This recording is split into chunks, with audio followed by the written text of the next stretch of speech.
One thing I think a lot of people don't necessarily realize about not even just our rescue, most rescues, the vast majority of us are all volunteers.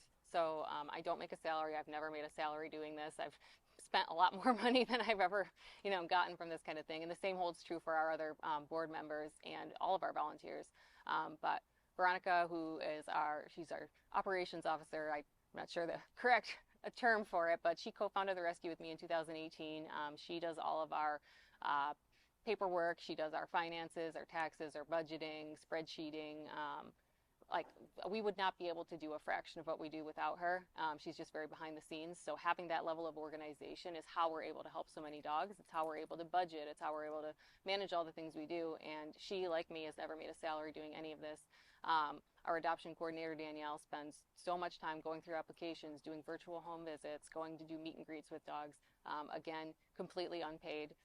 So we're all fully volunteer based and we do have to work to support ourselves, of course.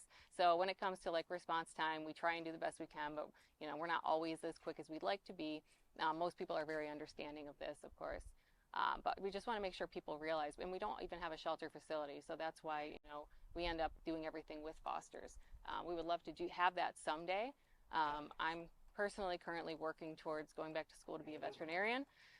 So my goal is to work with animals for the rest of my life, and to find a way for this rescue and to expand in this state to help eventually treat the underlying problem that is causing us to need to keep putting band-aids on to fix all the broken dogs that we keep having come our way. I would love to have a way to make spay and neuter programs more available to people in remote areas, because so many dogs out there just never get fixed and then just end up breeding continually, and the cycle just continues, and then nothing ever gets better.